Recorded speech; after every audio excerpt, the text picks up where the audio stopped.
Di video ini kita akan belajar bagaimana cara merangkum sistem yang sudah kita lakukan dalam melakukan persiapan untuk membangun bisnis kita ya. Hal ini sangat penting karena ketika Anda sudah merangkum dari persiapan Anda sampai akhir selesai cara membuat bisnis Anda, maka Anda sangat mudah untuk menduplikasikannya sehingga tentu uang yang Anda akan hasilnya juga akan berlipat ganda ya.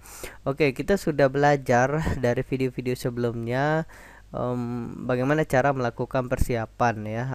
Yang pertama adalah langkah satu ya. Anda harus tahu mindset menjadi seorang pebisnis ya. Ya, Anda harus tahu bahwa pebisnis itu ya adalah orang-orang yang mau melakukan apa saja ya, tentu dengan melakukan hal yang benar untuk menjadi sukses di bisnisnya ya. Dan kemudian orang-orang pebisnis itu pintar mengatur waktunya ya, dia menggunakan waktunya dan membagi waktunya untuk melakukan hal-hal yang baik dan penting untuknya ya. Dan yang harus dilakukan, dia juga tahu apa yang harus lakukan untuk sukses ya. Artinya ketika kita ingin sukses di Facebook misalnya ya, ya kita harus mau melakukan ya, memposting atau menggambar ya, membuat gambar begitu.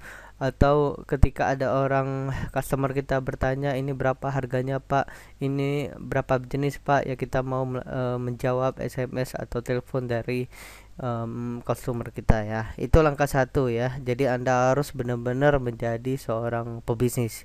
Kemudian langkah kedua, ketika Anda sudah mengetahui menjadi seorang pebisnis, langkah kedua adalah saatnya pilih pasar Anda ya. Kita sudah belajar pasar di luar sana itu banyak ya. Pasar di internet itu banyak, ada yang namanya teknologi, kesehatan, olahraga, ya masih banyak lagi ya. Kemudian ketika Anda memilih pasar Anda, pastikan sesuai dengan hobi Anda ya, atau kemampuan Anda atau passion atau hasrat Anda ya.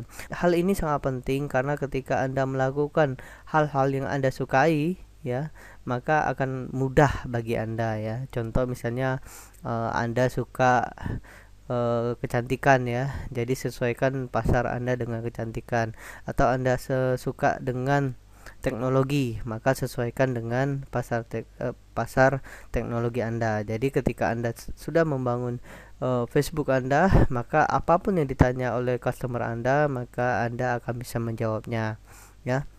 Oke, kemudian langkah ketiga adalah Anda riset produk Anda ya. Hal ini penting juga karena kita harus tahu apakah ada traffic pengunjung dari produk yang kita pilih. Misalnya laptop, apakah laptop itu masih luas ya. Laptop misalnya 14 in, laptop Acer misalnya ya, apakah ada pengunjung dari untuk internet itu ya. Atau misalnya Anda memilih tentang kesehatan, bagaimana cara mengobati jerawat misalnya, atau cara mengobati penyakit dalam misalnya begitu ya. Anda harus tahu apakah ada atau tidak traffic di produk tersebut. Nah, untuk meriset traffic tersebut kita bisa menggunakan keyword tools ya.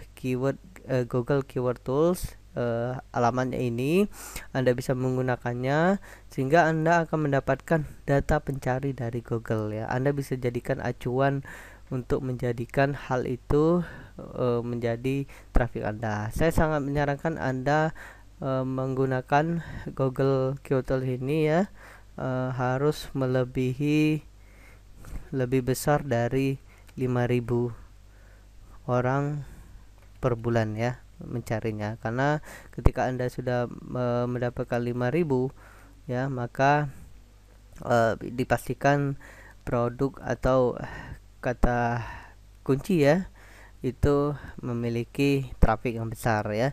Kemudian Anda juga lihat trennya, apakah trennya grafiknya naik, apakah turun ya. Saya sangat menyarankan Anda mencari traffic atau grafik yang naik, karena ketika Anda sudah memutuskan untuk mengambil pasar tersebut, maka dari waktu atau tahun ke tahun fanpage Anda semakin besar ya, atau bisnis Anda semakin besar. Kemudian Anda bisa searching ke browser ya untuk mencari pasar-pasar yang lain atau informasi yang lain tentang produk-produk Anda ya. Kemudian langkah keempat adalah pilih produk sendiri atau join kerjasama. Jika Anda mempunyai produk sendiri, ya, misalnya Anda mempunyai keahlian membuat kotak kado ya, atau misalnya membuat aksesoris ya, berarti Anda mempunyai produk sendiri. Tetapi jika Anda tidak mempunyai produk sendiri, maka Anda bisa bekerja sama dengan perusahaan-perusahaan lain. Misalnya seperti kita contohkan tadi, seperti baju ya. Ya, saya tidak mempunyai baju, jadi saya mau kerjasama dengan vendor atau pemilik dari pakaian yang siap dijual ya. Kemudian atau misalnya laptop ya, laptop saya yakin laptop itu banyak di pasaran luar, kita bisa kerjasama dengan laptop ya. Oke ya, setelah Anda praktek dari awal sampai sekarang ya, saat Anda menulis apa yang sudah Anda lakukan ya. Anda tulis saja di bawah ini misalnya ya, sesuatu hal yang sudah Anda lakukan ya. Oke, kemudian jika sudah Anda tulis ya, maka selanjutnya di video selanjutnya kita akan membangun toko Facebook kita ya, toko untuk bisnis kita.